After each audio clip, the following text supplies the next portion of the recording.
This week on RSBANDB Update, Till Death Do Us Part, a reflection on the Halloween event, the RuneScape 3 mobile beta, some final thoughts on RuneFest, including the mining and smithing beta, and one more thing.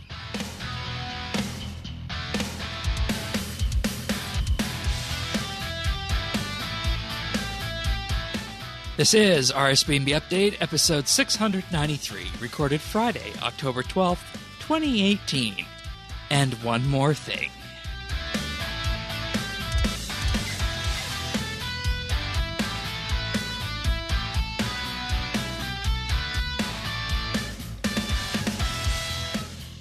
Hello, everybody. I am back. This is RSBANDB Update once again. Back from across the pond, as you guys say over there.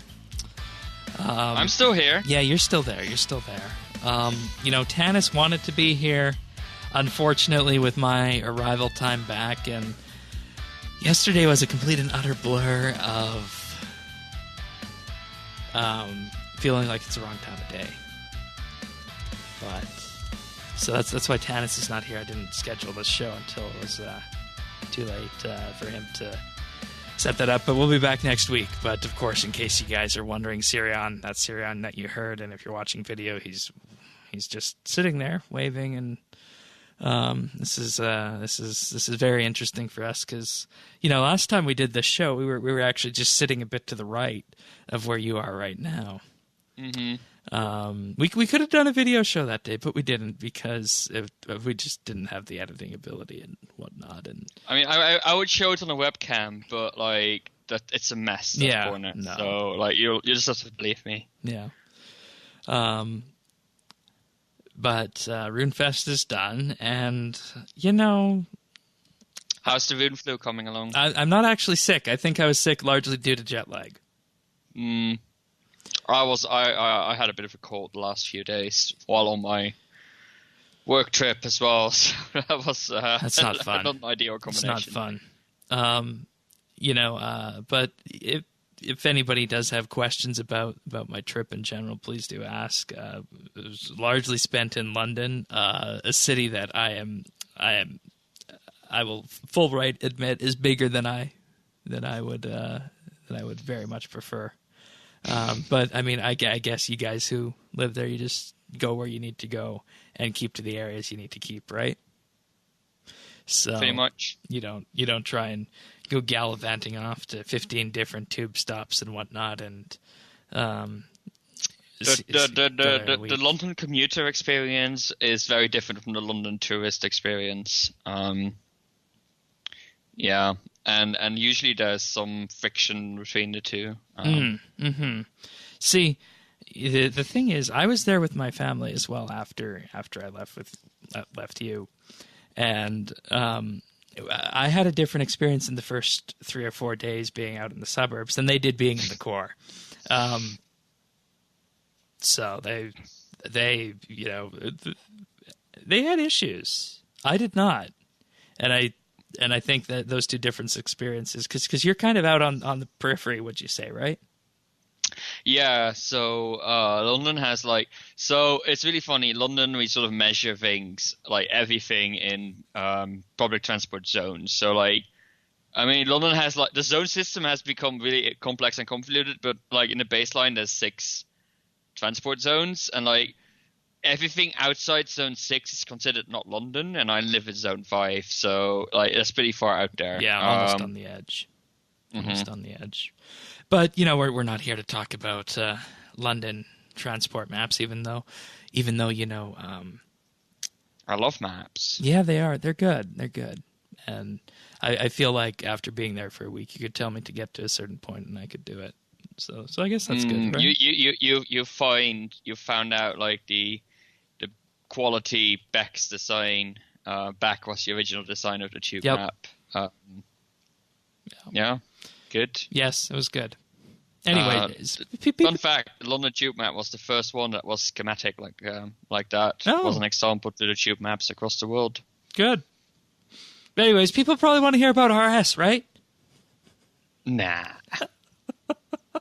And this here is just an extension of our little visit together, right? I mean, we could just sit here for hours, yes? Probably, yeah. But that's probably not a good idea. So this week's update is Till Death Do Us Part, the Halloween update. We could sit here till death do us part. We could, but doesn't the term Till Death Do Us Part imply that a marriage is involved? Yeah, we almost had one at RuneFest. Who? Shira and Derp. Oh yeah, that's right. That's right. 2 clan questers. Oh yeah, okie dokie. So, as you can tell, lots of things when you put people together come up. But Till Death Do Us Part, the little Halloween update taking place by Death's Place, Strainer Village, and whatnot. Basically, the idea behind this is that Moya has been caught, and over the course of the month, we're attempting to free her from the grasp of some unknown force. I don't think we know who's the culprit here, do we? I think the tainted shard that's involved mentioned a certain individual called Xotak. Yep, that's what everyone was thinking going into this. So, and it's unfortunate that they mentioned Xotak with this, but we're not necessarily heading this way with the lore, as we talked about. Next up is Elder Gods and Dragonkin, which I mean is okay, but when we just had the pirate quest in this, it's kind of a shame. But I don't know. I think that's neither here nor there for this update, right? No, and I think this was probably decided before that the results of that survey came in. So basically, you have five pillars that you can stabilize for crafting, rune crafting, slayer, smithing, and invention XP, I want to say? It's actually a bunch more skills they change randomly. Oh, they do. Okay. All right, fair enough. The full list is in this week's bite. Yes, which you recorded for us, which I am so grateful for that you guys managed to keep the shack held down. Well, I was off, as you said, having tea with the Queen of England, which could have very well have been true. But in any case, these pillars that they have various layers of energy to them, and you need to stabilize them. And how long would you say this takes? Probably about 5 minutes, give or take. If you put the tainted shards on double speed charging this, you can basically be done in 5 to 10 minutes. Yeah. Yeah, and that's what I've been doing. If not, it takes about twice as long. Okay, all right, and that's not too bad, right? No, that's all right. I felt it was longer the first time, but that was because I had my shard set to double XP and I was running around for the multipliers a lot. Yeah, all right, fair enough.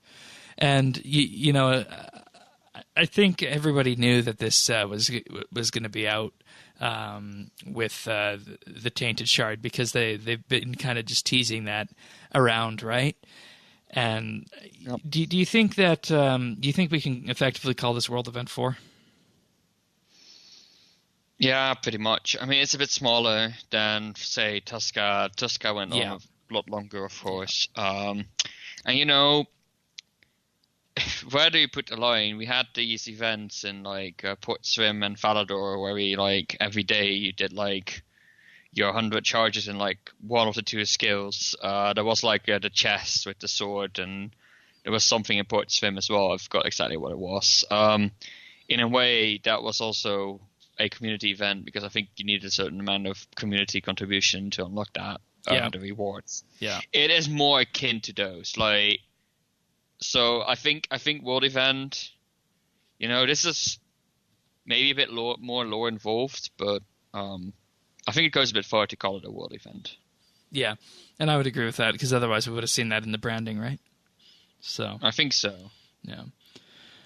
There's also a little portal that can appear, and you can use that. You can stabilize that with souls, and you can get Slayer XP from that. So that's interesting. Everyone loves a bit of free Slayer XP, I think. I definitely do. On my way to 120. Oh my gosh. That's not something I want to think about. But that actually brings up ideas of other things that we can think about. But we'll talk about that later. Just a bit of warning for everyone. this episode of RSBANDB Update is either going to be...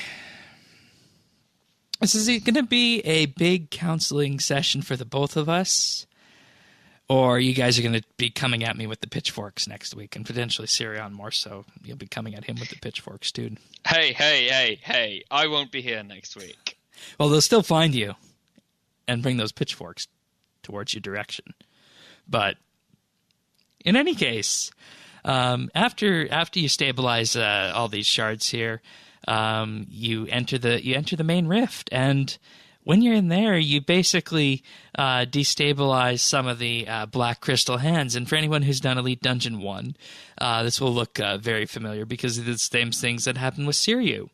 And, at the end of the day, I think when it comes down to it, this is all linking in towards Zautak, and we're definitely going to be seeing more of that with the Ambassador in Elite Dungeon 3 when that comes out in January 2019. Listen to last week's RuneFest recap episode 692, where we go over exactly all those lore talks and whatnot. And we're not going to go over all the lore and all the reveals again, because I think we did that adequately last weekend after RuneFest, right? Yeah, well, we were pretty tired and determined to go to bed really early. Mm-hmm. We recorded the show for you. Mm-hmm. That's right. But this thing kind of works like the Premier Club Vault. You have 60 seconds to break a number of urns in there. I got a portable herb burner. Do we know what that does? It was a thing that was released with one of the Halloween events like a while ago. Okay, so this is basically a way of getting past Halloween events. Yeah. Halloween event rewards. What was the little ring thing that you got? Yeah, so as you stabilize the portal multiple times, like on the events interface, you'll see a little bar that progresses. There's like 4 sort of checkpoints, and you'll get like a little reward box, and in that reward box there's several rewards. I got things like protein pack. I got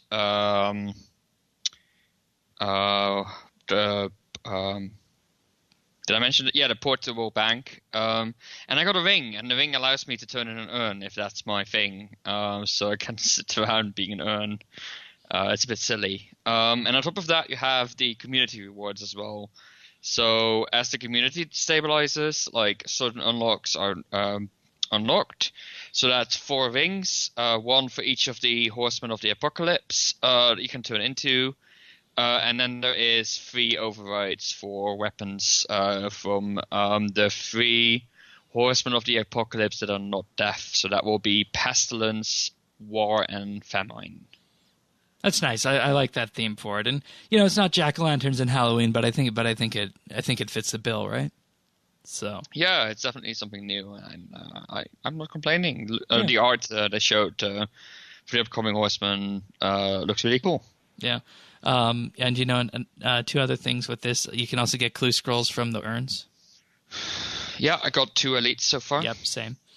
And I don't know if you noticed this, but the login music for this and the music they used for the introduction is a revamped version of Temple Desecrated with a slight remix. Never complain about that. Yeah. One question I have before we wrap this up here: what exactly does it mean destabilization in, for example, 1 hour 38 minutes? I wasn't playing at the exact time that happens. What does it mean when a rift gets destabilized? So you get to stabilize the rift once every 4 hours. The 4 hours are actually synced with game time, so that's the countdown to when the clock resets for the event. Okay, all right. Oh, so it's just basically you can do this again in 1 hour 38 minutes if it says that. Mm-hmm. All right, fair enough. And one of the mechanics that there is as well is that when you're siphoning, like when you're destabilizing one of the pillars, the others will slowly build up a multiplier, and you get more XP for a while if you use that. So, like, if you have like 2 skills you want to train, it's better to sort of switch back and forth jump between back and the 2. forth, whichever ones are glowing the biggest. Yeah.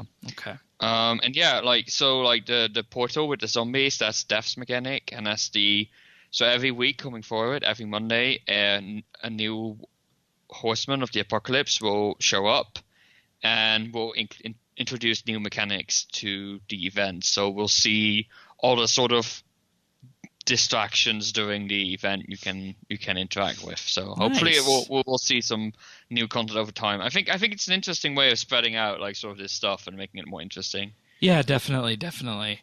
You know, I have always been very much on the traditional side for these events, but I think overall what we got here turned out pretty well, right?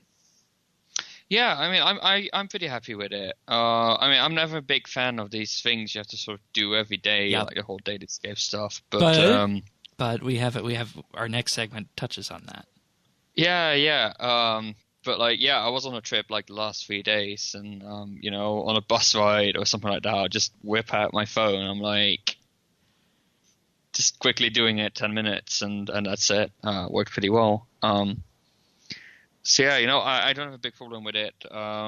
It's a bit monotone. Like you just, I like after the first day, I stopped bothering with the multipliers. I hit the Just invention. do it. If Just it is do it, there, yeah. like different one. If Yeah. it isn't, Yeah. I'll just do it. Go in, crack some more, and I don't really care about the urns either. I mean, I sort of swore off like Treasure Hunter. I don't do the premium vault anymore because it's No. the same. Yeah, I logged stuff in. there, I so, logged like, in I at don't your. really care about I logged in at his place to test or to do my farm and whatnot, and he was going to slap me if I used my daily treasure hunter keys. No. You can use them, but like you tried my account to play mobile on At during RuneFest, Fest, yeah. and I would have slapped you if you opened the interface and used my key. Oh, that was it. And that takes us nicely into our next segment. The RuneScape mobile members beta for RS3 has been released on Android, and Yeah. they're looking at iOS in the new year. Mm-hmm. And, you know, people who got to go to RuneFest got a guaranteed in. They filled up their 25,000 slots for this very, very quickly. So you've been playing this the entire week. I mean that's a big way of saying it, right? Well, I you've haven't been been playing not that much. but you have been using it a little yes. bit. Yes. Yes. And what do you think compared to what we experienced at RuneFest? I mean, it's not that different, right? I think at RuneFest, like, It looks a lot smoother on your phone than it did at RuneFest, by the way. Yeah, I think at RuneFest they must have put it like at pretty high settings. So the first thing I did on my mobile phone is like I dropped the settings to like battery saver, because I know that when I play it, it's gonna be like on my commute or while I'm on the go, and I don't want to burn through my battery doing that. Yeah. And so I turned that off. Like I think my phone can handle the higher resolution just fine, but like I was like I just want to make sure it doesn't Kill take it. too much resources. And you know, it runs pretty smoothly. That being said, it does rely on a sort of connection. So I was like in a touring bus, like going from one location to another, and like reception would be a bit like if you're on the move, your reception is going to be a bit sketchy Because you right? had to change cell towers. You have to say, and like at that point, like the smoothness is just gone. Like it's like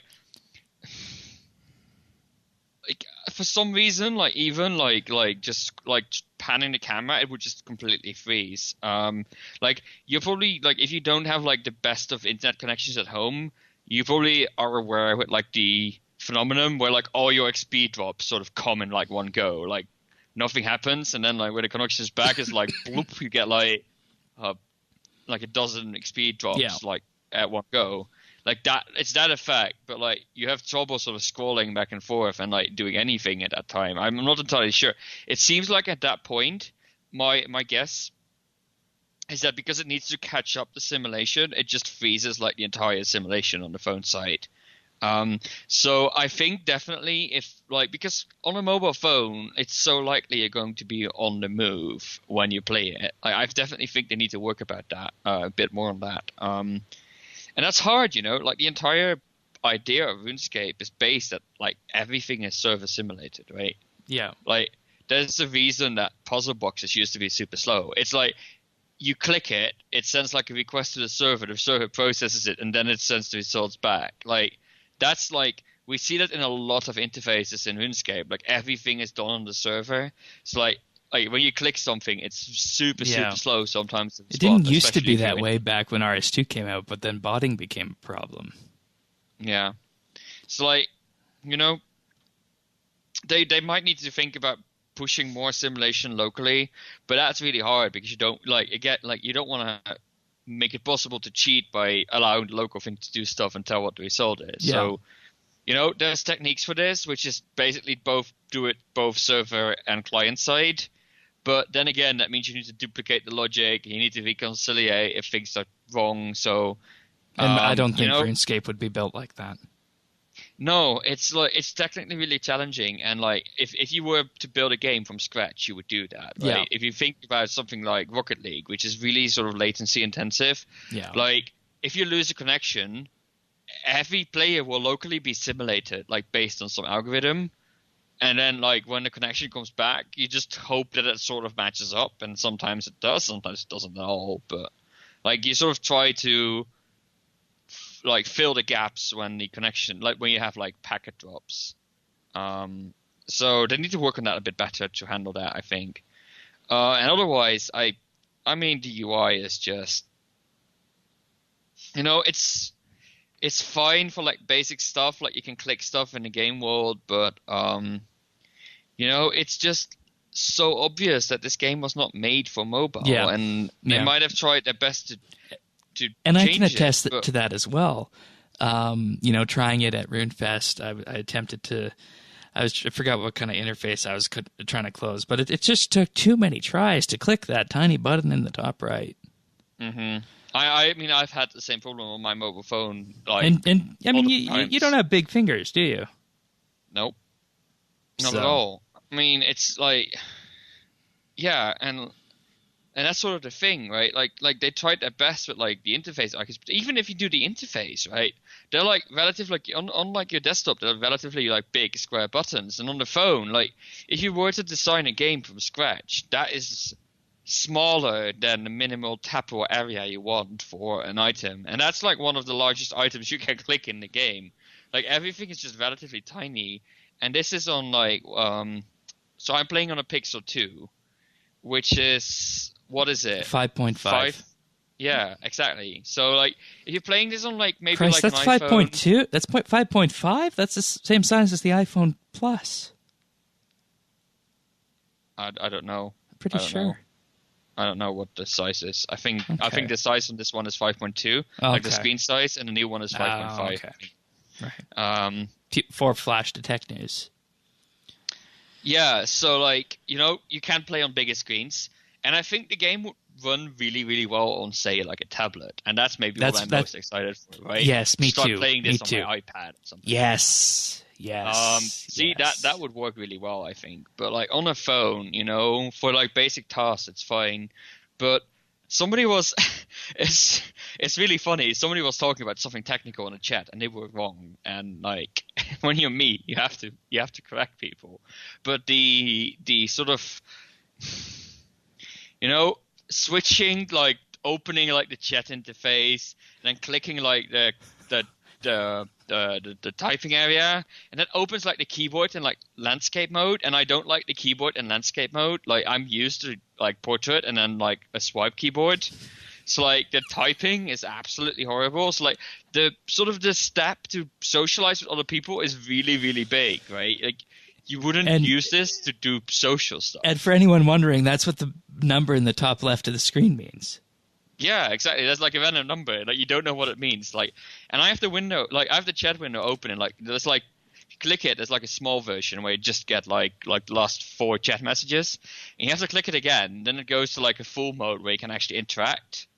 And then if you want to cycle back to the small mode, you have to hit that button twice. And like, again, this is like, it feels really slow. It feels like it's all simulated on the server side, which it probably is because it saves your interface settings and such. So, you know, it all feels a bit not responsive enough. And for RuneScape being like an MMO, it's a social game. And the social aspect is hard to interact with because, I mean, we all know typing on the phone is not not ideal, but it's definitely not ideal if you have to click like a small tappable area and type on a keyboard you're not used to. That's like not ideal, and like, you know, Yeah. I'd much rather have a version of like have a way of sort of opening the app in like social mode that like just has like a clan chat and such, like in the companion app or something like that.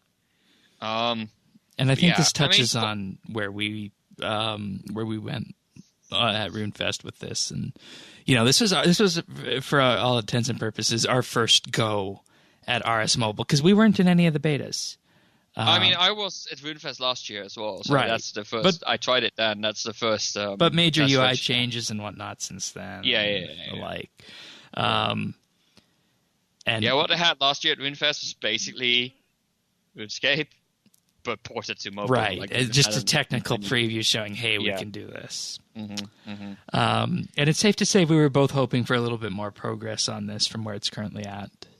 They did lots of sort of optimizations, but I feel, I think you need to completely rethink your UI, like for a mobile app. And as it is right now, you mean need to have some major changes for it. And for all the faults it has, like for what I did with it, like quickly logging in and doing the Halloween event, it works fine. I'm pretty sure that I could log in, do ports, for example, or like cap at the Citadel, or sort of like simple tasks like that I could do.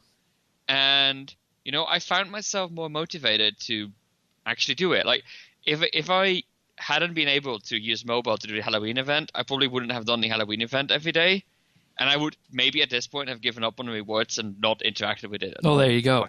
There you go. So, I mean, it helps for doing these small things. And it means that if I do this, like if I do like ports on my commute home and I get home and when I log in, I can start doing like actual other things. So, I think as a player, existing player, it might sort of it's definitely a good thing. It's not bad. It's gonna help. It's gonna help in these various cases. Apparently, but on the other hand, I think my fear that this is not going to like attract massive audiences, like on new people playing it. I don't think that's going to happen. I don't think all kudos to the mobile team for getting the game running on a mobile phone in a way that's not absolutely terrible, but you just don't get the full game experience if you don't play this on a desktop. And that's like nothing can change that. And it doesn't feel like a mobile game yet. No, and you get things like we touched upon this last week when we talked, and I saw an article earlier this week where they said that old school RuneScape mobile will not get microtransactions, right? That's like an absolute no. And like, how are you going to monetize a mobile app without microtransactions, right? That's an interesting standard. And then the same thing for like RuneScape 3 mobile. If you compare RuneScape's profit model, it's very different from your average app. So like your average mobile gamer is not going to interact with it in the ways they would expect, I feel. Like I think I'm not sure how much market research they did, but I feel there's some sort of mismatch right now. And we're still a few months off. Like a lot can change. Like we don't know what the groundwork is that they've been doing, but still, they could have a huge marketing campaign ready to go, and they could make some flash UI changes too. Sure, I mean, because remember this whole UI thing are all there, like under the hood. Yeah, but like this is using their new interface system, so everything they're doing is inherently customizable, and that's why they've made changes to like the settings interface and whatnot.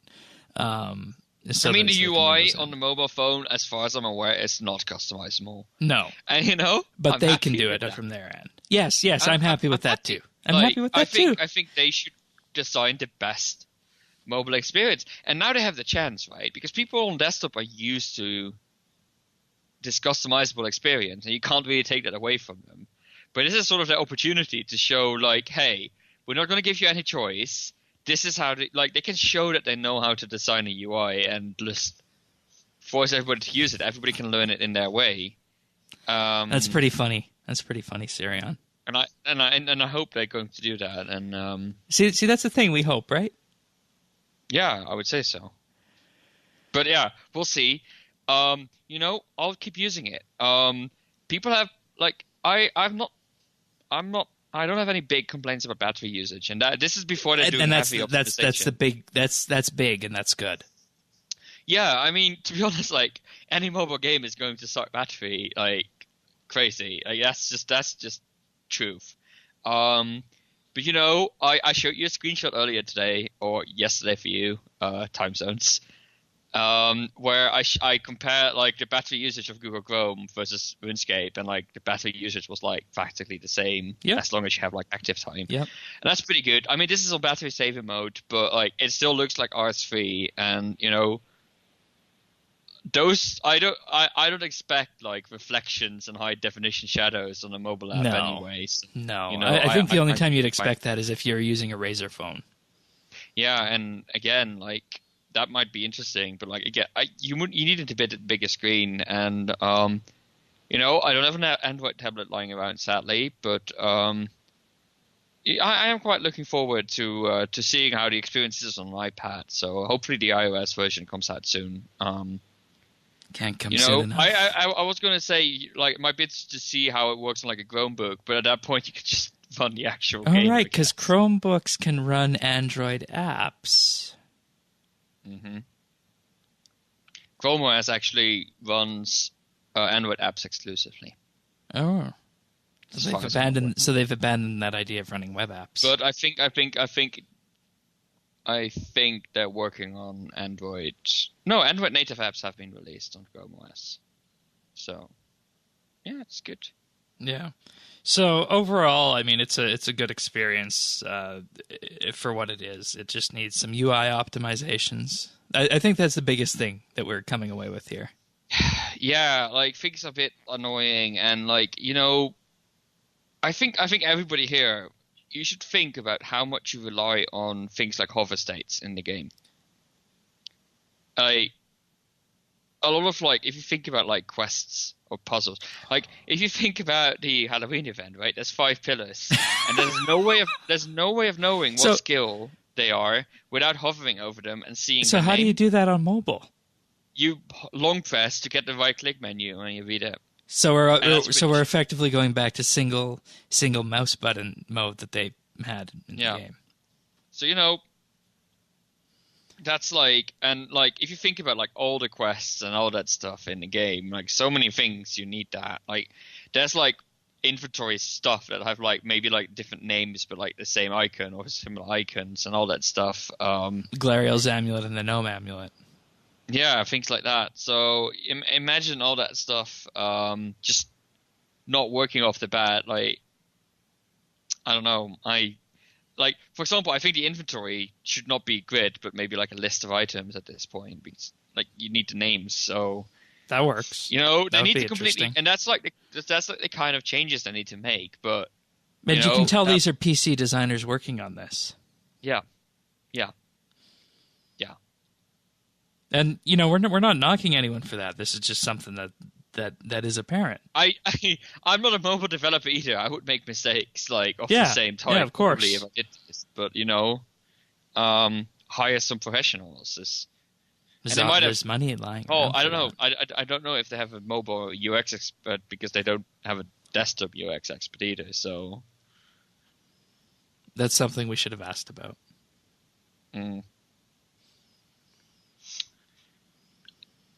Okay.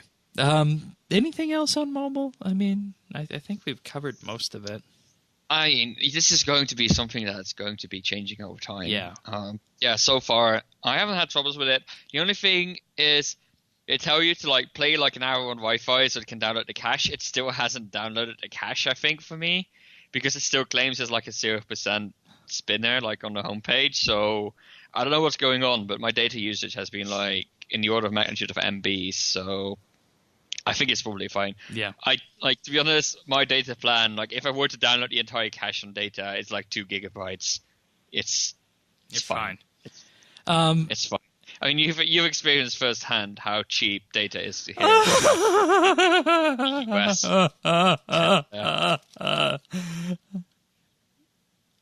Right here. Yeah. You guys and your godforsaken cheap data.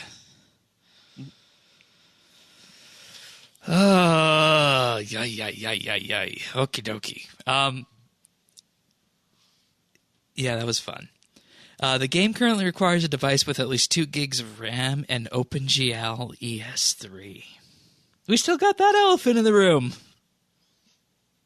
Yeah, we'll see what the iOS version does. Good luck porting to Metal. Basically, what that means is that iOS 12 has deprecated OpenGL, meaning it exists, and will likely be removed in iOS 13. Hey, good thing my iPhone is old enough to not be updated to iOS 11 even, I think.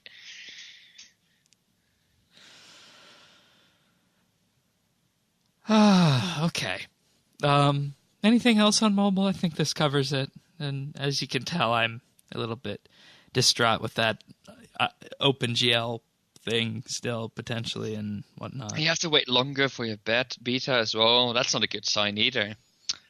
I was expecting it in November because that's how quick the old school one came out after.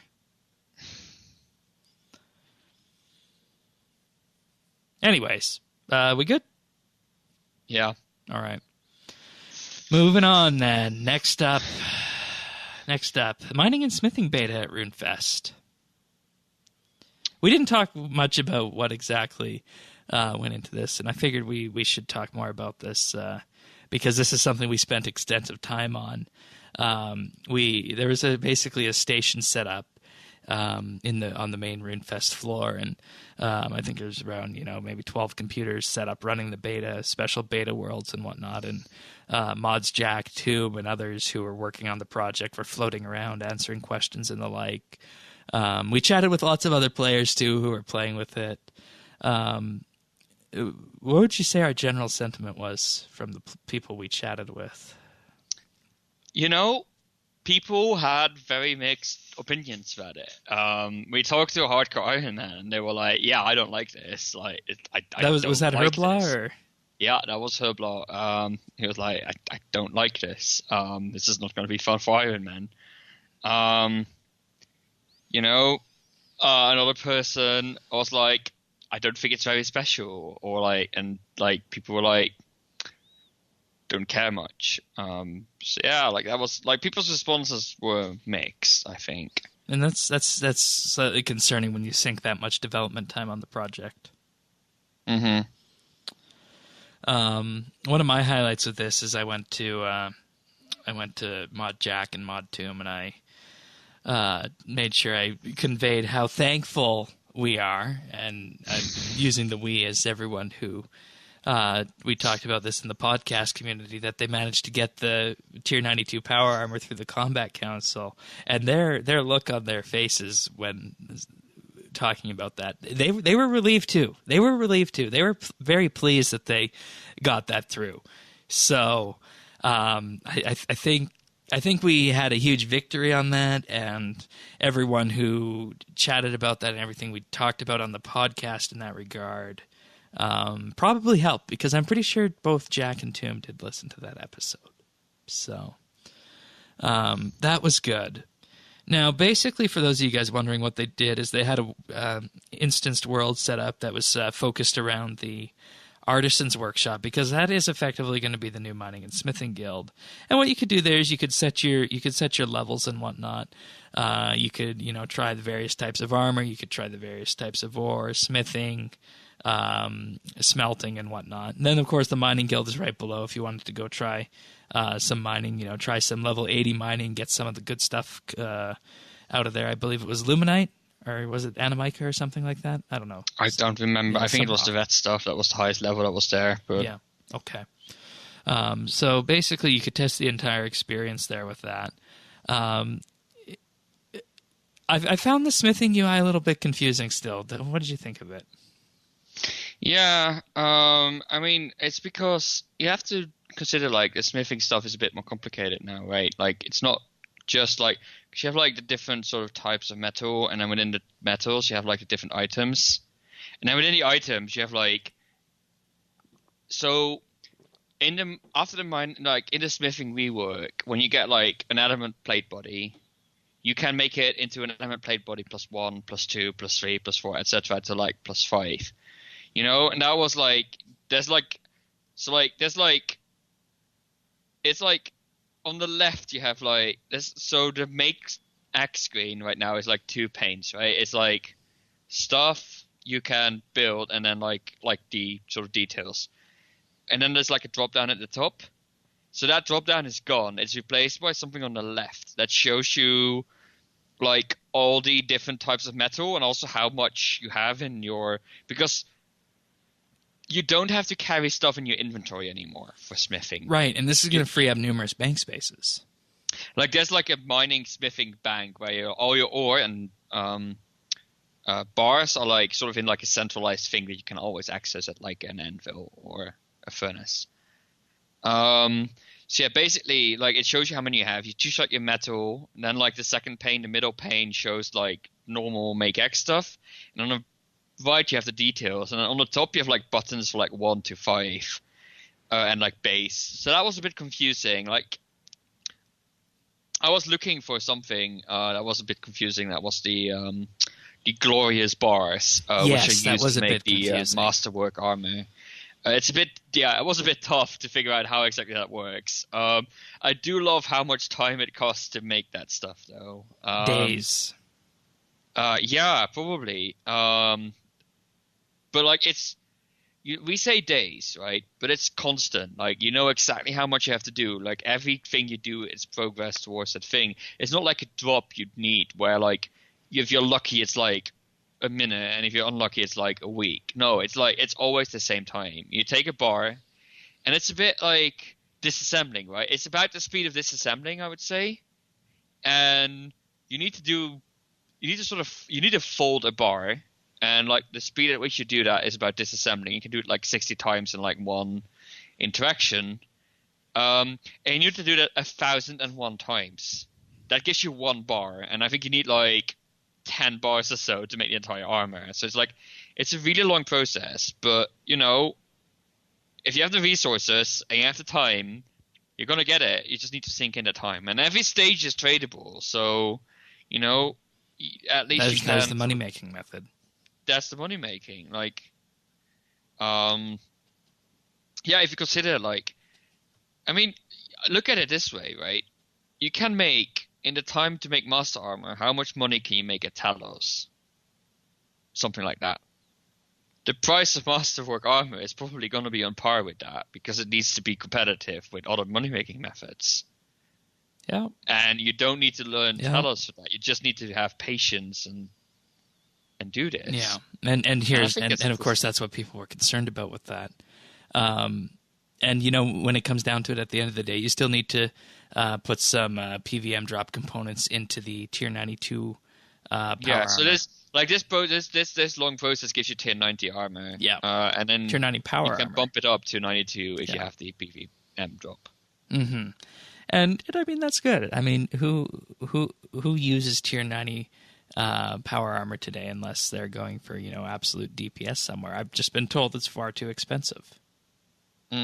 So, and one thing we didn't get to do is we didn't get to go to all the different mining sites because all the lodestones were locked. Yeah, I mean these were like fresh accounts apart from like all the smithing and stuff levels. So, it was a bit hard to get around. I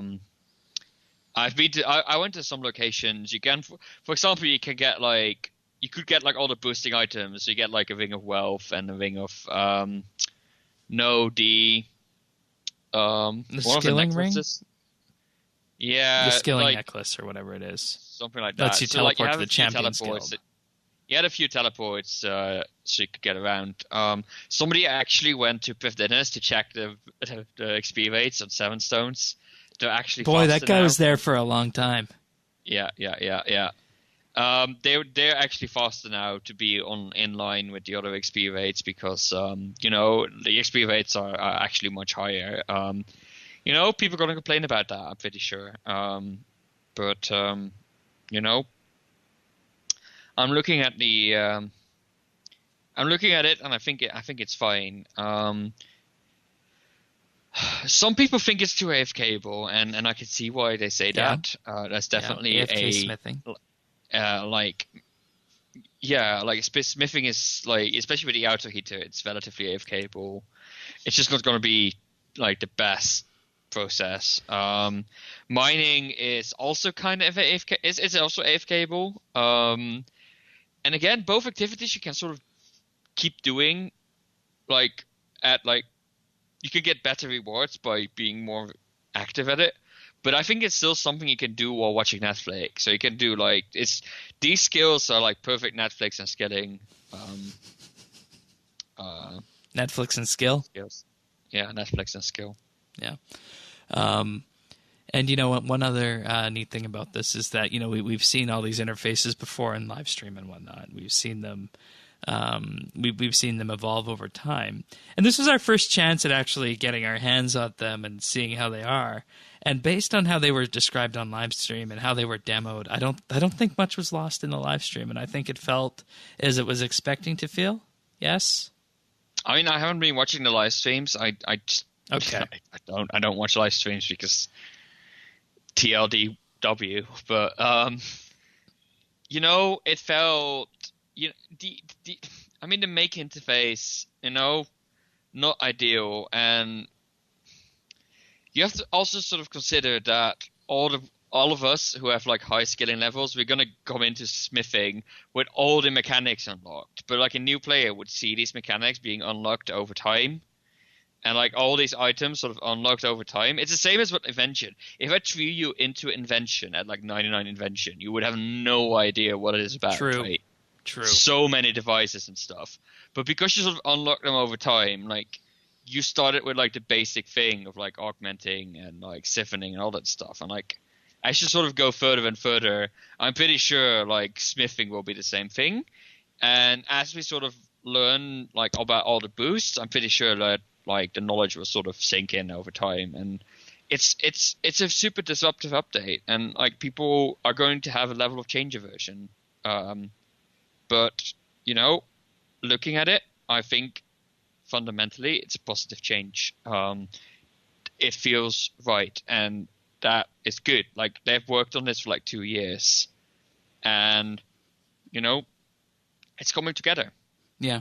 And I actually encouraged you to go back and give it a try, because I initially was the only one who gave it a try. We went to go do something else, and you had this question that you couldn't remember what it was, and I said, okay, you sit down here, you play this until your question comes back, and it did come back to you. And what was the question?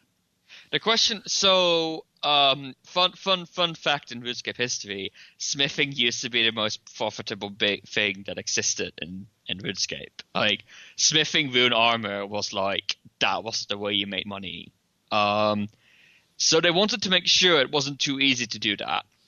And this is why all the anvils and furnaces are really far from banks. Like, especially like the old ones. Like they added like that. It's now different, but like if you look at like the traditional locations of anvils and furnaces, they're pretty far away from the bank and really far away from each other.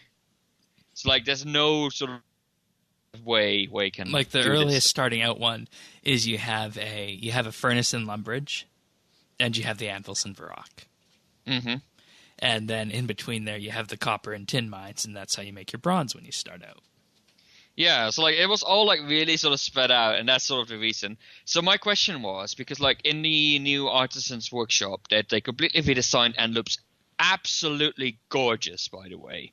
Like I need to say this, like Artisans Workshop after the rework, like beautiful. Like you've seen it, like it feels dwarven, it feels like it fits in the city. It's what the Artisans Workshop was meant to be. Exactly. But yeah, like Artisan's Workshop will have the anvils, it has the furnaces, like it has everything you need for smithing. So, I was asking, like, is this how it's going to be? Are we always going to combine like furnaces and anvils? And they answered that like most places they will just keep as they are.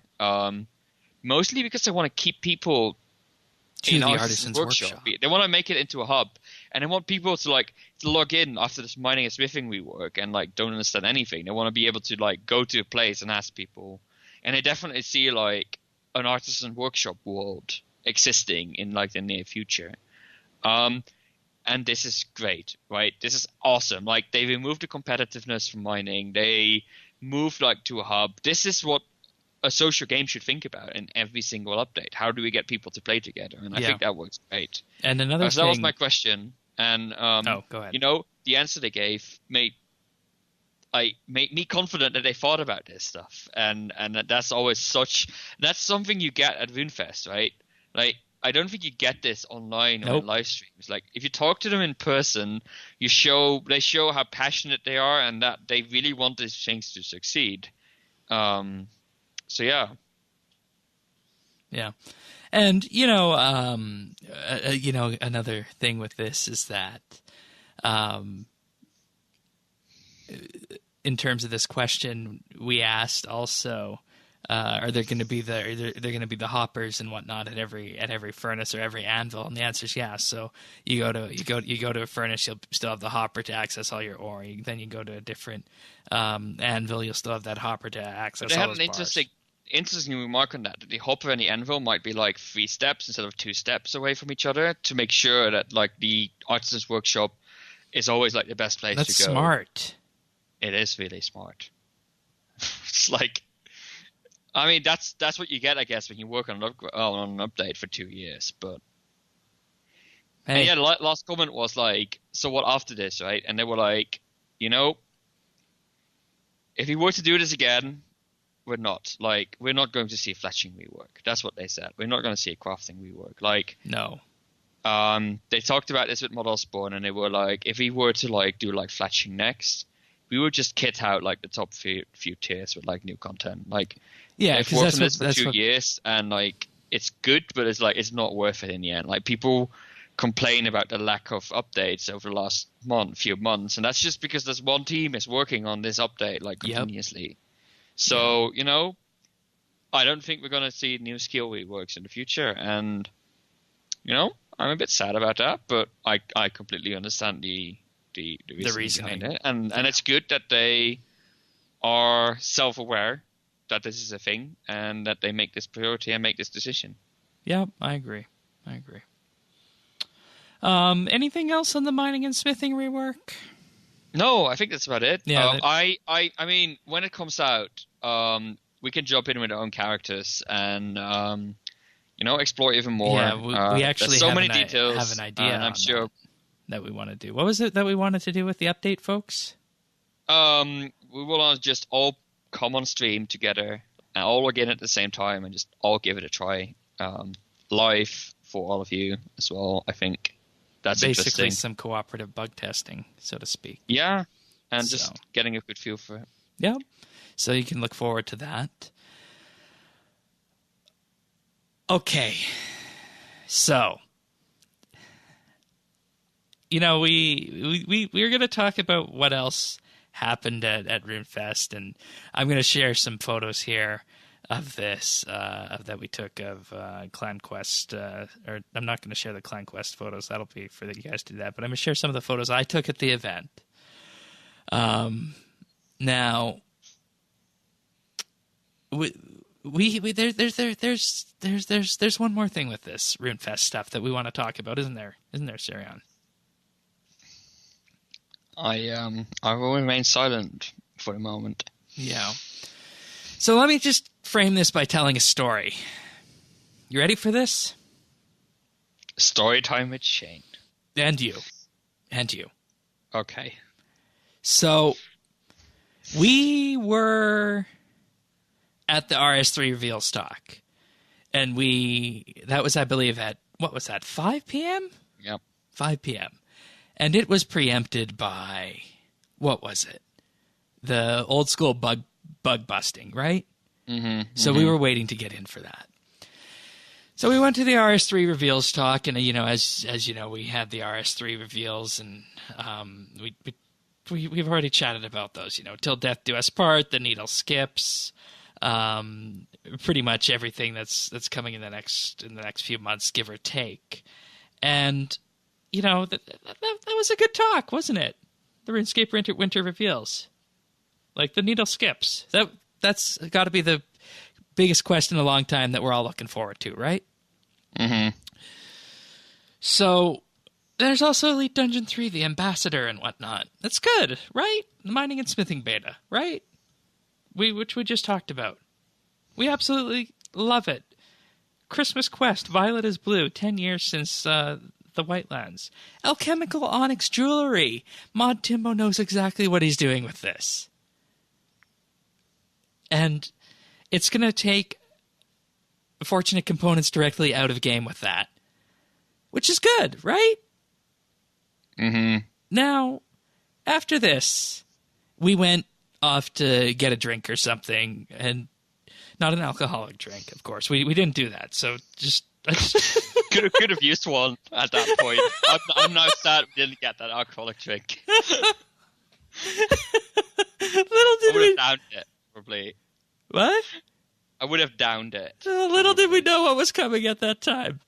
So, there was also this thing set up upstairs where you could, what they called, be a QA tester for 15 minutes. Unfortunately, that had closed by the time the RS3 reveals had finished.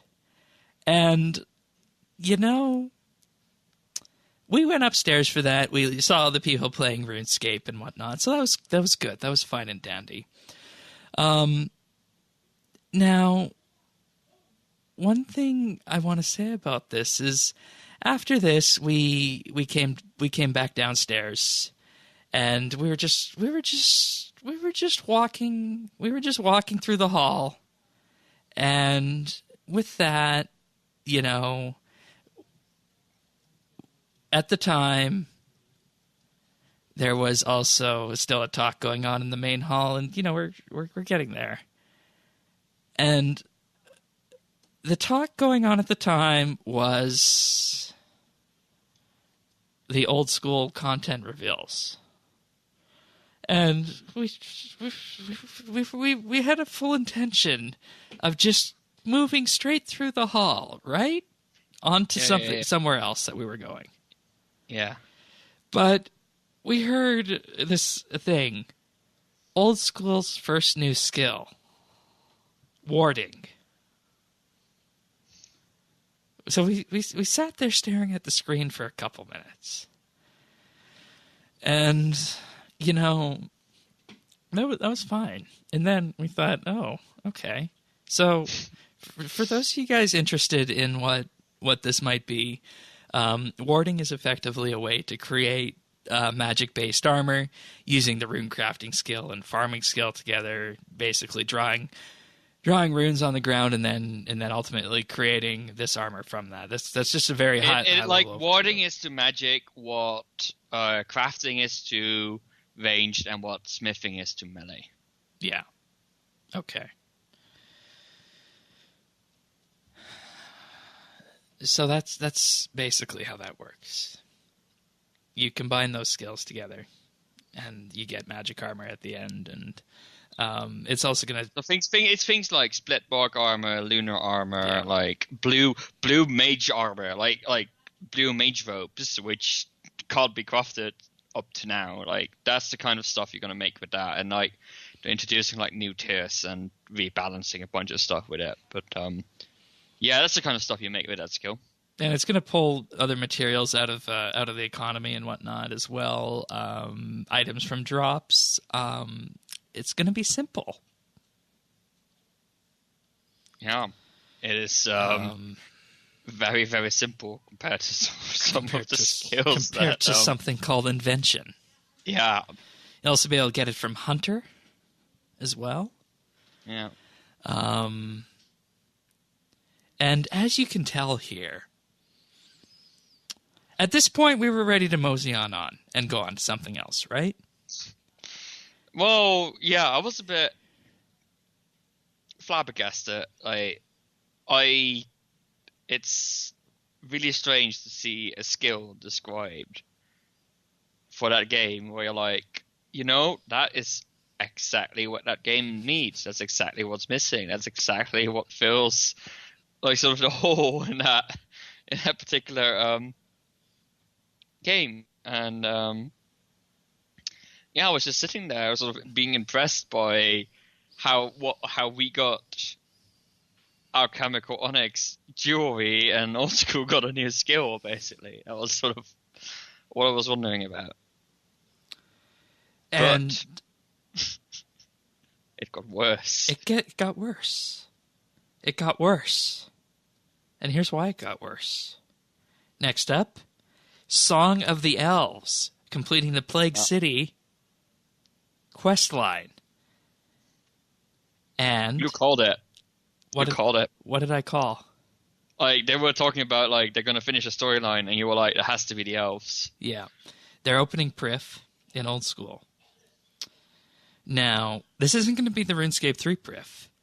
It's not going to be a city up in the sky from this. You can have a look at the world map on this, and, you know, it's a city on the ground. That's one thing. Now, it's not going to be a place for obscene XP rates as well. There's also something called the Gauntlet, and I want everybody to remember, just have in your mind what RS3 update this was supposed to sound like. A brand new challenge requiring players to start from scratch with no weapons or armor. Face off against crystalline versions of monsters. Collect resources, weapons, and armor as you go. The pressure will be on you as you find your time to gather equipment is rather limited before you engage in combat, and there's an all-new boss monster to face, expected to be one of the toughest Old School has ever seen. That's number one. It goes one step further, and this is the point where you and I were, flabbergasted, dumbfounded. A skilling boss, which will also be found in the city. Too powerful for normal weapons. Use multiple skills with a focus on the mining skill to create explosives to damage the boss.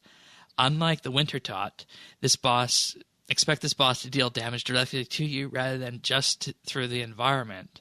And for successfully defeating the boss, expect to be rewarded with mining resources and a shot at brand new uniques.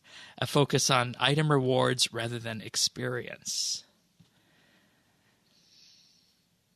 And we just sat there. For how long? It had to have been at least 15 minutes. Yeah, we sat there for a while. We didn't tell anyone about this. Because we went with a group, a big group. We didn't tell anyone. This is the first time we're speaking about this to anyone. Mm-hmm. We talked a bit about it in the car on the way home after we dropped everyone off. Mm-hmm. But we talked about it in pre-show. I thought about it a bit on the way home, but I mean, you had like a 10-hour flight to think about it. So that was harder. That was hard to think about anything on that flight, to be honest. But you know, as you can tell here, we're still a little bit speechless about this. See, let me talk about this for a bit. Okay. See, the reason why this is, I mean, in a way, why is this a big deal, right? Old School, it's a different game. They get their own stuff. It's like, these are updates that, for my limited knowledge of Old School RS, are like pretty much exactly what the game needs. They need like some good story content. I mean, skip is going to be a bit part of it maybe, but the Gauntlet is something that That's what Shattered Worlds should have been. I mean, I think I have described this concept on the show before. I'm pretty sure I've came up with this idea like on multiple occasions because I keep forgetting. I mean, skilling boss I don't really care about, but like warding, like it fills all the gaps in the game. Like things like split bark armor, lunar armor. Like if you think about it, like even in RS3. Rune crafting has sort of picked up the role for magic armor, but Not most really. armor is dropped these ways. Yeah. Like sea sinker you make with rune crafting, and like you use crafting for things like ganodermic Yep. armor. So like it's a bit like it's like doesn't have its own skill, you know, and so it fills that gap. They like had some other items. It's gonna have some form of disassembly built in, you know. It's like it looks interesting. It It's sounds kind of like interesting. Convention, but simpler.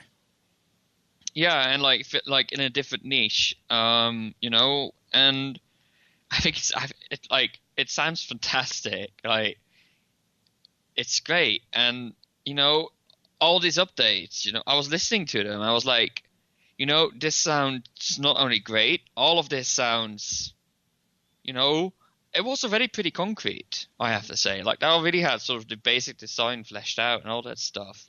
And to be But, fair, warding will be pulled. Song of the Elves is happening. so, like, they really, like, put a lot of thought into this. Like, this already feels really concrete. But at the same time, super ambitious. Like, these are big, game-changing things, like, both of them. And, you know, like I said, like why is this a big deal? Like it's their own game, like good for them. But I think we need to compare this. Like we need to see the context in which this is in, because the talk we had just left, like half an hour before that, was the RuneScape 3 reveals, and you know I've heard a lot of people say they were disappointed with the RS3 reveals. Like I'm super excited about some of the stuff, but you know I have to admit, like. I'm pretty lucky on the RS3 reveals. Like it was relatively heavy on like mechanics and lore content and all that stuff. So, you know, I think I'm pretty lucky. But, you know, if you're someone that's in like combat or Slayer or like all that stuff, there's nothing really for you in the next few months because like no new bosses, no Slayer stuff, no new items, like nothing. So, you know, people were just disappointed. And oh yeah, I mean Shadow Reef, Elite Dungeon 3, of course, in like January is supposed to come out. And that's a huge lore update too, when you think about it. I mean that's I guess that's like sort of the big upcoming update. And they did tease that they started working on something really big. They were just not going to tell us about it.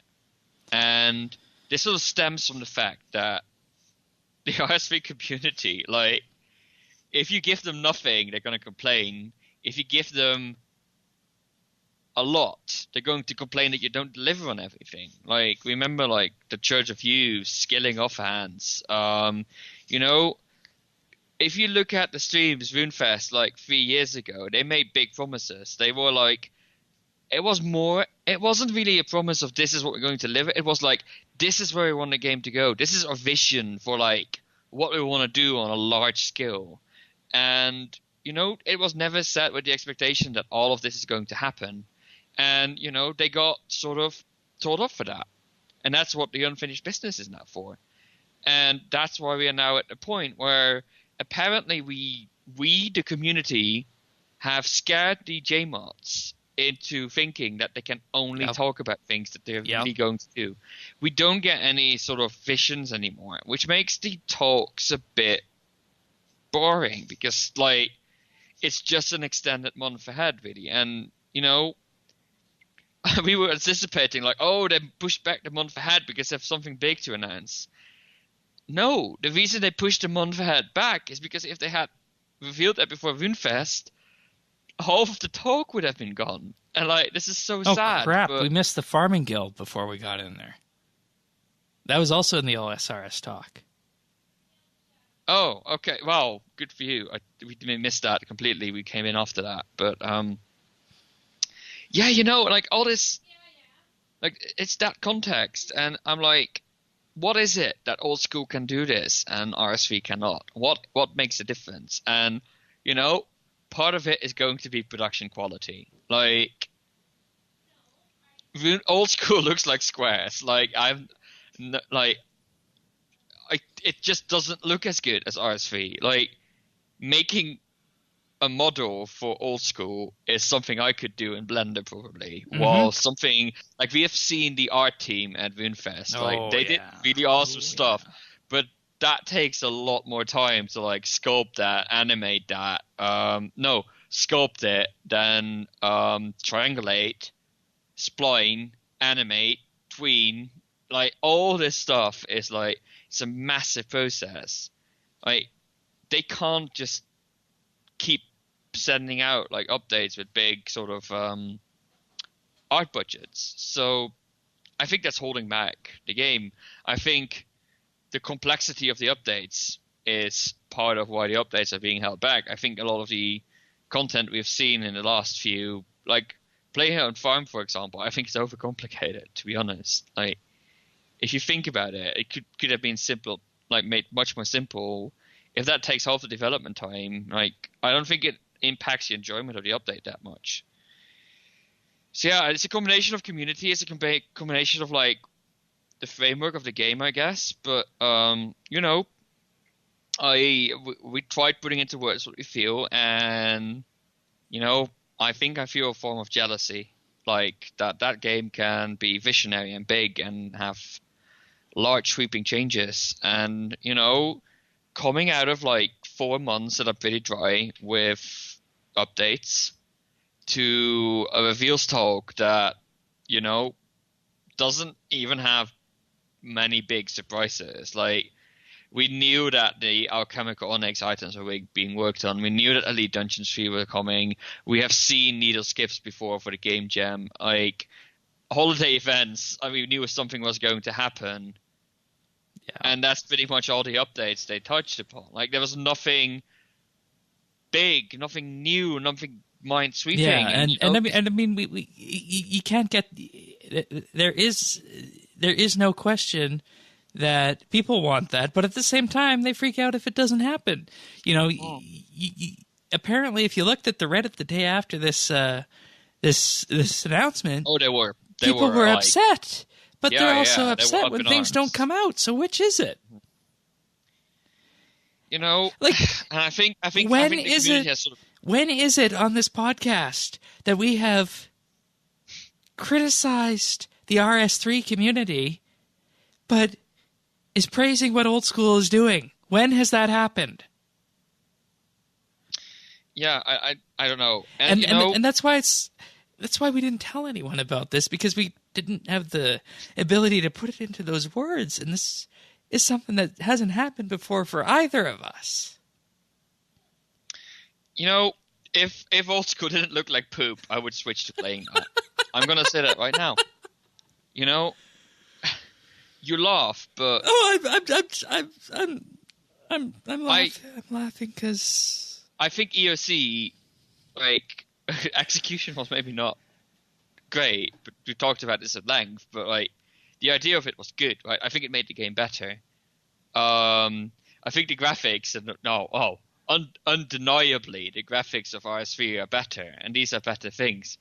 But I think based on this snapshot, I will completely admit, right, I'm not up to date on Old School at all. Like, we didn't even know about the Farming Guild. Come on, like, don't trust us on Old School. But based on this snapshot, Old School is getting the better updates. Like, Old School has the better community. Like, they also have the community that might be a bit more, like, edgy, or a bit less accepting of the other people, which, I mean, that in itself is problematic, but, like, at least they have a community. Like, they have a coherent community. They have something, like, you know, it's, like, based on that, like, they seem to be doing better. And, you know, it was, jealousy. It was surreal. And, you know, it was a bit depressing to see it that way. Like, to see Old School thriving in an environment where RS3 is sort of struggling to get to hold people interested. And, like, I'm the last to say that, oh my gosh, RS3 is dying. But, you know, I think, like, I can't give a solution for this. I think they need to go back to big announcements and, like, take the shit that comes with it. But, you know, who am I to come up with is an answer to switch to the Old School development style where everything is pulled? Well, we've seen how that worked out. We love the aquarium, for example. It's a great piece of content. But remember, that was an idea that was suggested by a player. I'm talking Jagex puts the ideas out, people vote on them. You know, no. I mean, it seems to work for old school, and like, Yeah, that's weird. if I'm honest, I'm surprised by it because players generally don't know what they want. Yeah. But yeah. On the other hand, at this point, I don't know anymore. Like, I want a big next skill to look Is this an forward to. existential crisis for the game of RS3? I think they are in one. I think they're trying to figure something out. But like, I think the biggest thing, right, is if I were now an old school player, I would have big things to look forward to. What are you looking forward to in RS3? The mining and smithing rework? I mean, I think it's fantastic, and I'm going to try it out when it comes out. But I am 99 smithing. I'm 99 mining. Truth be told, I'm not going to engage with it that much. I might make some armor and weapons with it, but beyond that... Exactly. So, there's nothing to look forward to.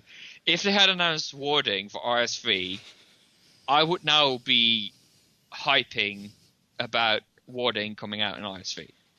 If they were talking about Fifth Dinners coming out in RS3, I would now be hyping about all of it, like everything inside it. And this is only a small portion of what was announced for Priv Old School.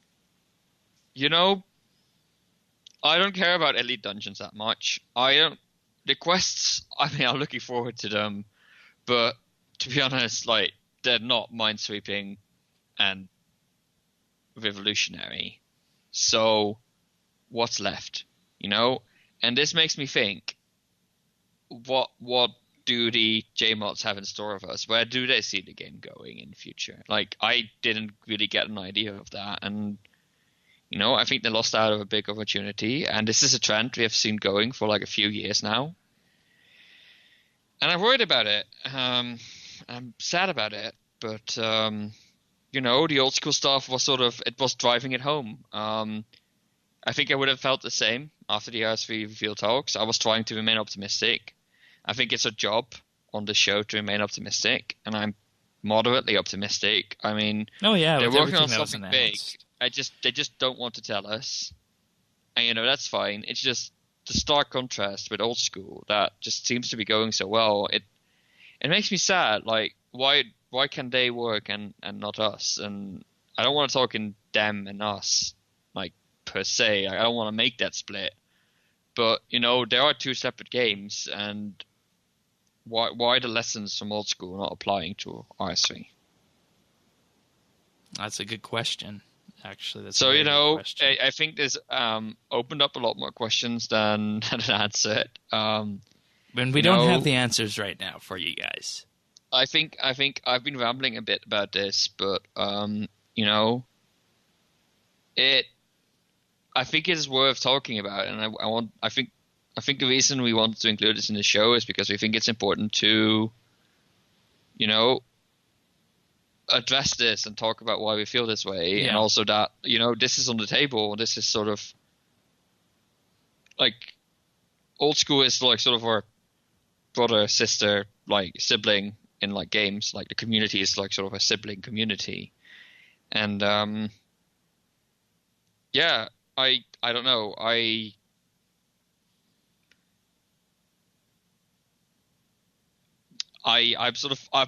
I'm out of words. Yeah, you had far more words than I did on this, and you've encapsulated how I feel as well on this. So, I think maybe we should get back to this like in like half a year. Maybe things are completely different, but I think it's good to. Like, RuneFest is a barometer of like how the community is going, and I tried sort of looking at the size of the audience for like the RS3 reveals talk and the old school talks, and they were like pretty similar, I'd say. Like, it's hard to sort of get an idea but they were pretty similar. But like, if you just Clan Quest is pretty good at like you wooing at like lore talks and applauding. But like, even during the lore talk, like, it was a small group just wooing, and you look at the old school reveals, and people went out of their minds when the new skill was announced. They went out of their minds when the Song of the Elves were announced. One thing that came from the lore talk that was actually interesting is that it's the same universe, the same storyline. There just might be slight different interpretations on how the story is told between the two of them, between the two games.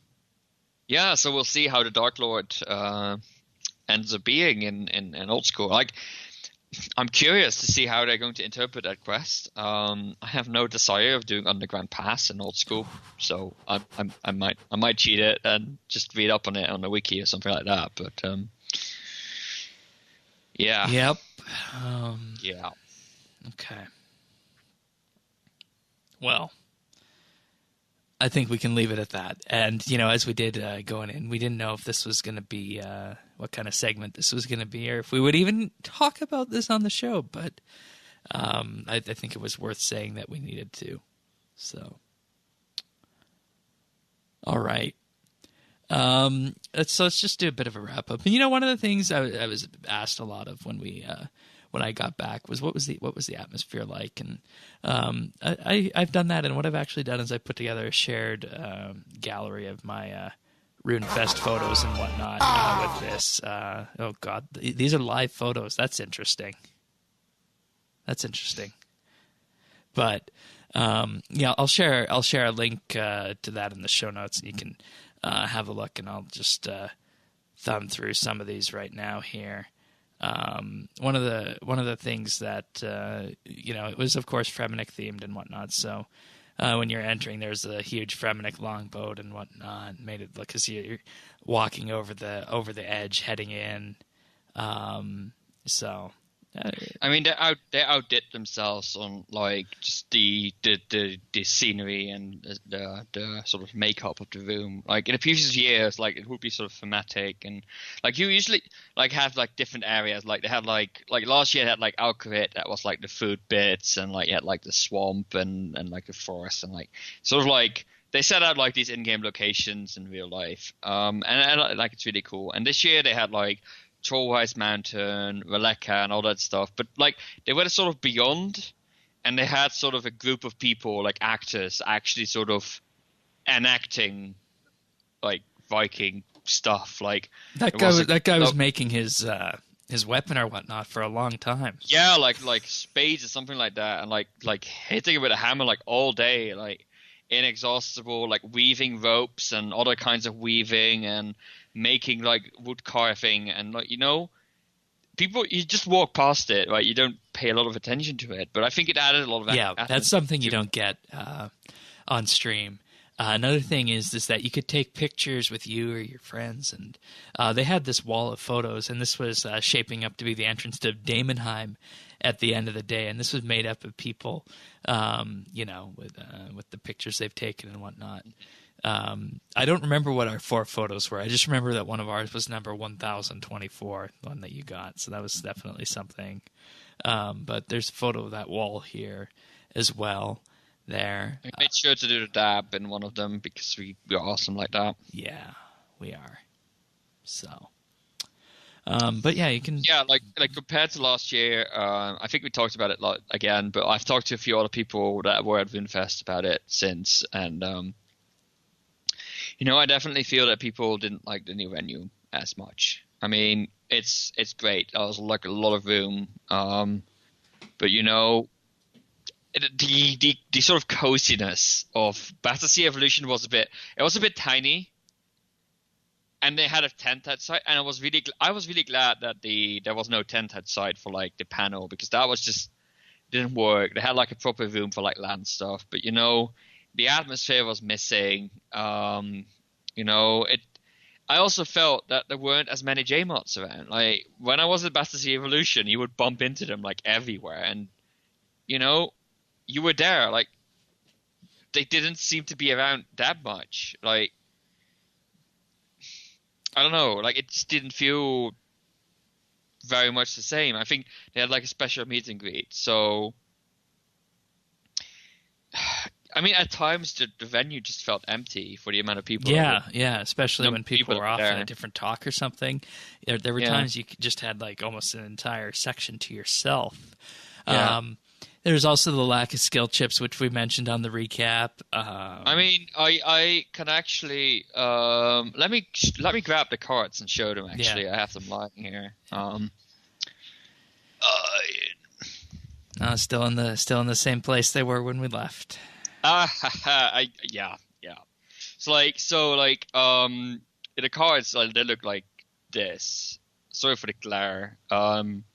So yeah, like they have like a task on them and you get like a card. And they're a bit like playing cards, right? Like not the high quality, like playing cards. And then in the end you get to make like a picture, which took absolutely forever. And like all you get is like 85 minutes. 85 minutes all for you that. get is like, a picture of like. And you left your rock there, right?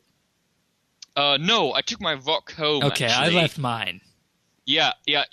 I left my RSBANDB rock there. Oh yeah, I have my rock here as the symbol of Brassica on a stone. So this is my Brassica rune or something like that. I don't know. And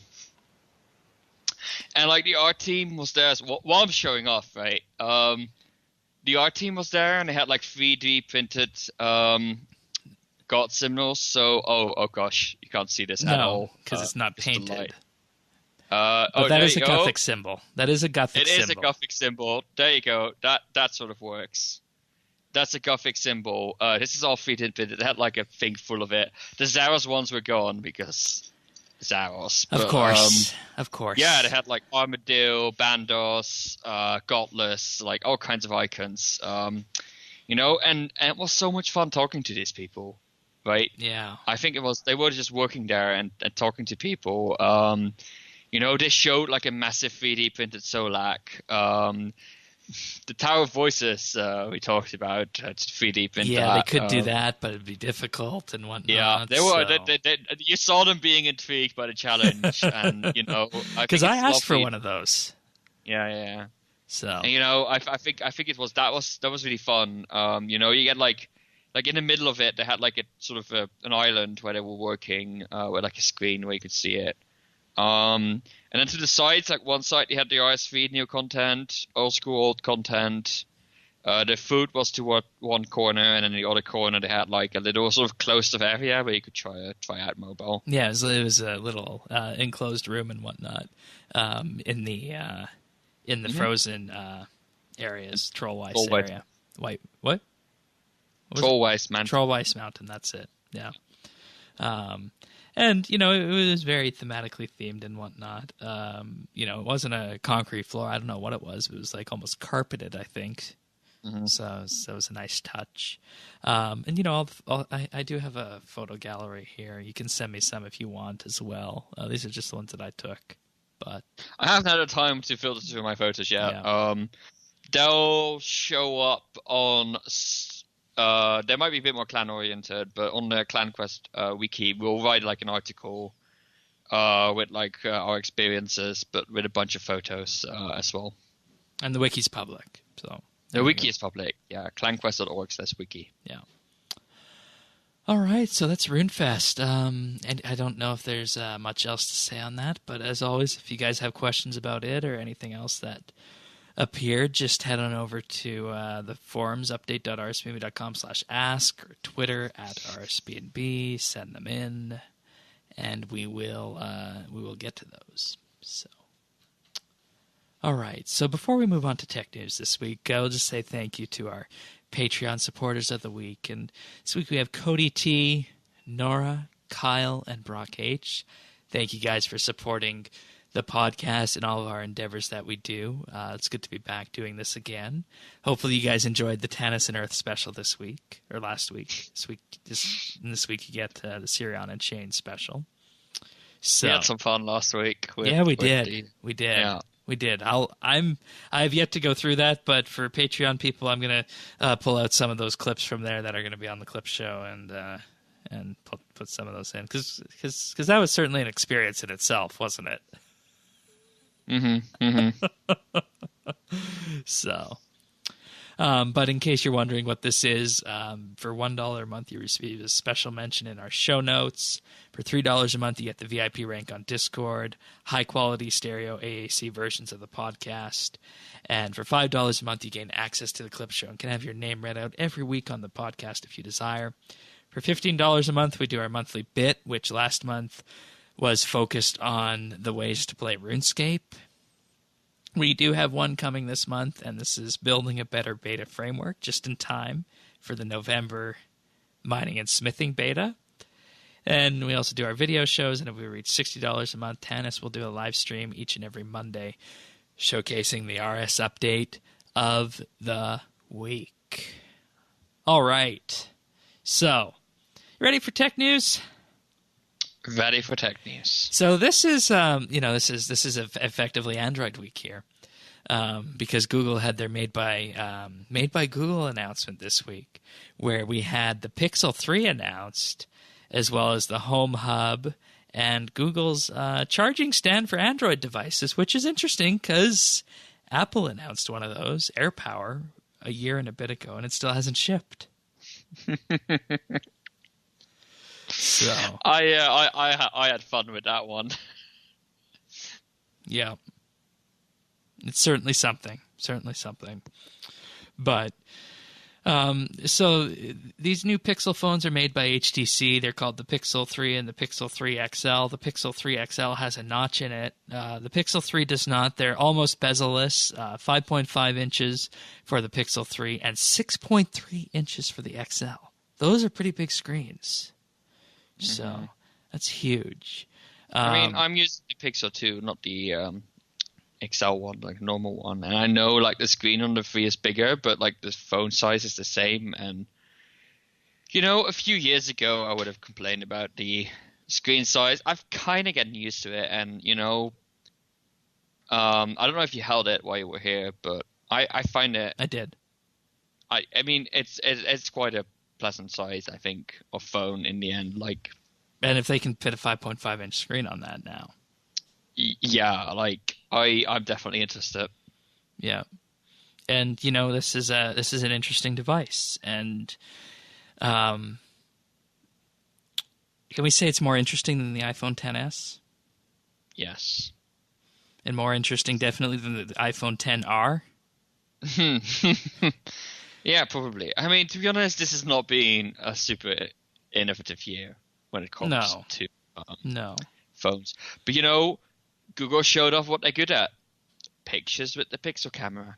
I mean, they announced like 50 new features for that. Nah, that's like and exciting. Apparently that you can get a better shot out of this than you can with the dual lenses on the I mean, iPhone Pluses. They sort of like they squeeze everything out of that camera. Like it's crazy. Like I saw some of the features. They're great. There's the group selfie cam now though. I'm not entirely sure who thought of that one.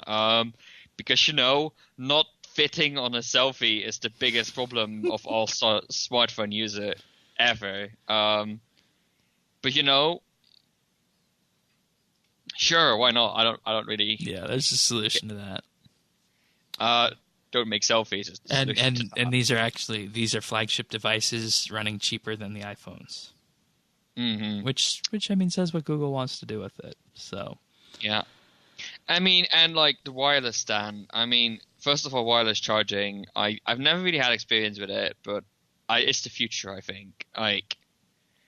And 10 watts, it's pretty fast. It's pretty fast. For me, it doesn't really matter. I charge my phone overnight, but I saw the stand and I saw using it as like one of these light up clocks as like an alarm clock. I was like, that's a killer feature for me. Why has nobody thought of this before? Yep. Because you can buy these like really expensive alarm clocks that like sort of light up. Oh yeah. But it's not really worth it. And then they're like, we could just make a stand for your phone and make your phone do it, and your phone already has a screen. And like, that's actually really clever. And you can like, they announced like the Google sort of Home Hub. Yeah, the Home Hub. Put your phone in a stand, and it's basically a Google Home, right? Like it's maybe not optimized for being responsive, but why not? I think what I think Google did really well is cater to their strengths, right?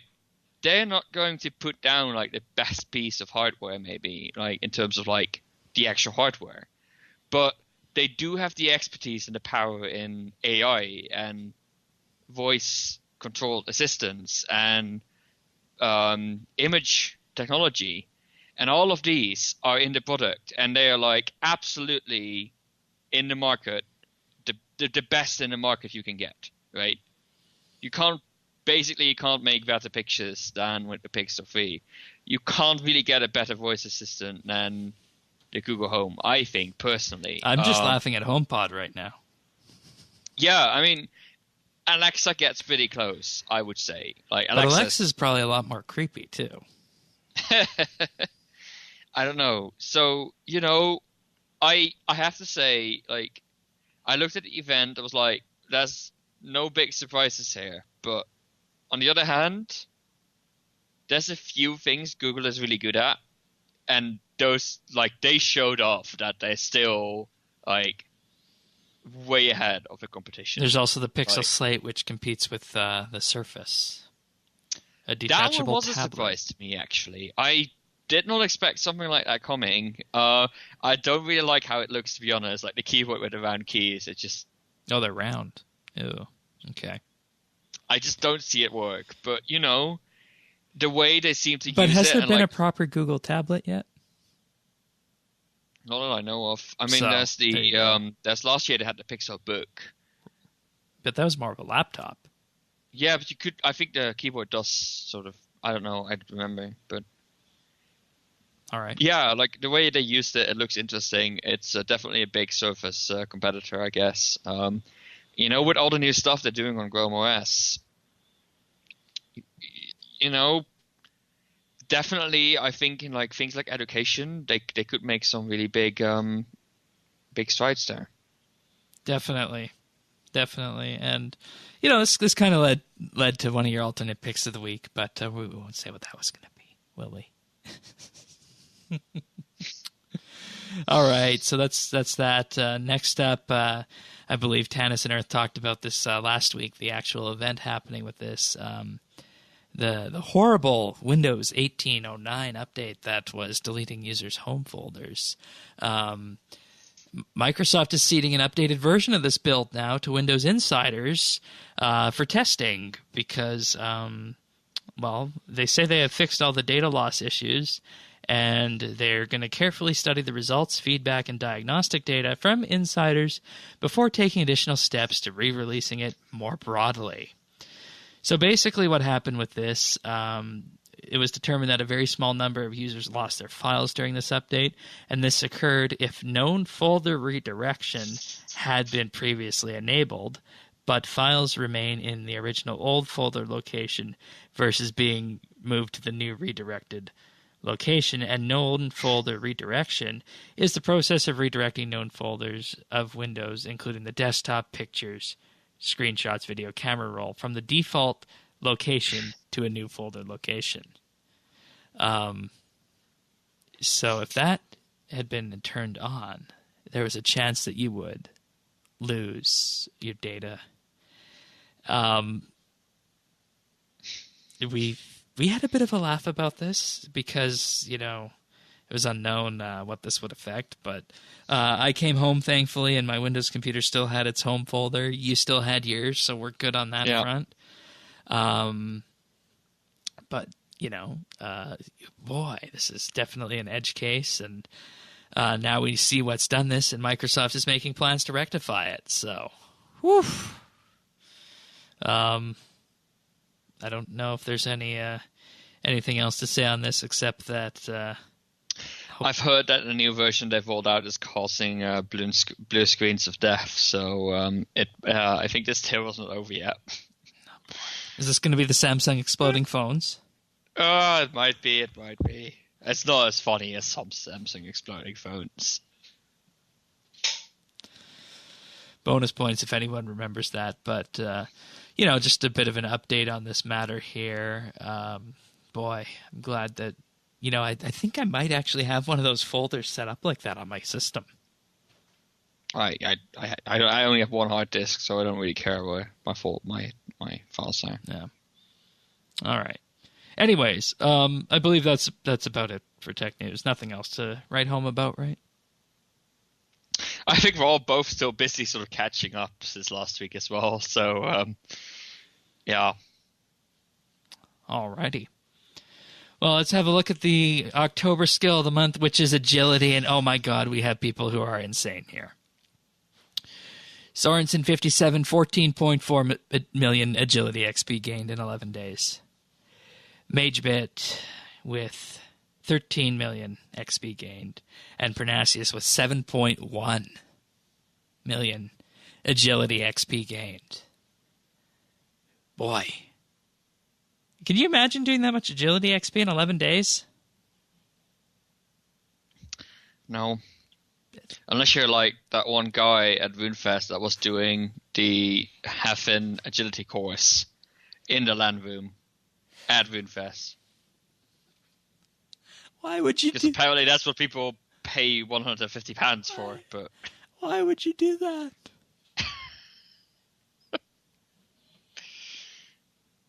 Yeah. Why? Yeah. I don't know. Yeah. Anyways, rsbnb.com/skotm for that. We do have a bunch of achievements this week that I'll just run through from last week. So Elvin Badass got 99 cooking on October 11th. Chewbacca with 99 defense on the 10th. Questcaping with 99 constitution on the 10th. Skeets also on the 10th with 120 invention. LCY 2542000 with 99 fishing on the 9th. Silverwiz 9 with 99 divination on the 6th. Expolonia with 99 slayer on the 6th. And Curtains with 99 firemaking on October 5th. Nicely done, everyone. Nicely done. GC. That's a good way of putting it. Congrats. All right, pick of the week. What do you got for us? Right, so a couple of months back, I talked about Loop's habits, which is an app in my phone that allows me to track my habits. So, like, I try to read every day. I try to get outside every day. Don't laugh. It's really easy to just stay inside all weekend. Yeah, things like that. Like, it sort of helps me keeping track of like good habits. Things like eating food every day as well. Make sure that I go to bed every day on time. It has really helped me sort of build like good behaviors. So like sort of in the trend of that, I a few months ago started using something new called Dailyo.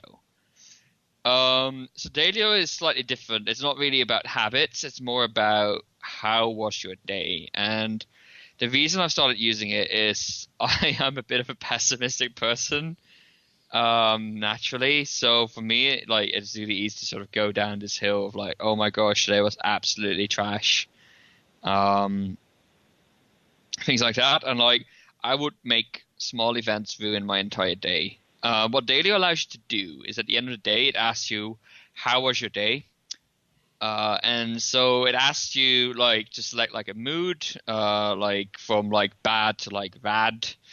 I didn't come up with his names. So you like pick like a mood, and then it shows you like a grid of activities you have done that day. So you can choose like work, friends, gaming, writing. You can choose your own like archery and Dungeons and Dragons activities. I acted because oh, good. I do them regularly. Yeah, that's good. You can customize that. Yeah, you can like add like as many as you want. I have like 25 different ones. You'll basically select those from a grid, and it stores these. And you know, the first thing it does is at the end of the day, it forces you to reflect back to it. But like it will also show you sort of like in like the statistics, like, hey, the days that have been great have generally been combined with like, I don't know, friends, for example. If you are with friends, the chances high that you have like a good day. If you've worked, the chances high that you have a bad day, for example. And, you know, it sort of helps finding these things as well. And, you know, you can sort of find out like what are the things that help you having a good day and make sure you plan those regularly. And, you know, I've really found that it's like 2 or 3 weeks ago, I had like a horrible day. Like every day at work was just like a pain. And I got home, I had food, I picked up my graphics tablet, and I started drawing. Like I'm preparing a Dungeons and Dragons campaign. I started just drawing maps and such. And I would lose sight of time. I would, but I would lose sight of time, just completely immerse myself. And after that, I would feel like a million times better. And you don't really need like an app to figure this out, but like it does help sort of establishing these patterns that, hey, if I do this in the evening, it's sort of like it sort of calms me down and makes it easier to get back to work the next day to get more shit thrown at you, basically. I definitely think you can use the app in different ways. You can either use it to do like me, to like sort of reflect on your day. You can use it to sort of find out like what you've been doing. I think there's different use cases, but so it's a tool to make your days more structured. And it's a bit of a trend for me, like first the habits, now this. I'm trying to get my life a bit more structured, but for me it's helping. So yeah, it's an app. It works on Google Play and iOS, Shane. It also has an iOS version, as opposed to wireless charging, the RuneScape mobile beta, intuitive UI, swipe keyboards, all this stuff that Android gets and iOS doesn't. You at least can use Dalio on iOS if you want to. And there's a funny story behind that. I was out there with you, and I was typing out the notes for the podcast recap, and you're like, "Oh God, how can you type like that? That's such a cute little keyboard you have." And that's because I'm not using the swipey keyboard or anything like that. I was actually typing out letters using the occasional iOS prediction section, and you just looked at that was antiquated. Yeah. I don't know if you have seen me swipe type. But I did. I did. It's really fast. Like it's just like, I don't know. You have to get used to it, right? You have to learn the swipe stuff. I was really slow at it at first, but like after like a week or two of practice, it's quicker. Yeah. All right. Well, I believe that's our show for the week. We'll be back next week, Tanis and myself, at our usually scheduled time on Thursdays. I guess we don't. Do we need to say what we've been doing? I mean, it's quite clear at this point, I believe, right? I mean, I've been busy, so I've been using my phone to do the Halloween event. I have.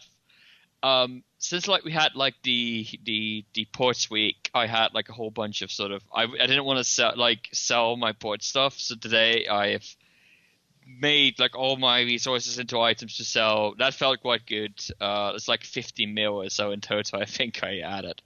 So I'm slowly sort of inching my way towards the 1 billion cash stack. I think that's sort of I don't know. It's not really useless, but it feels like a fun goal to have. Swell, excellent.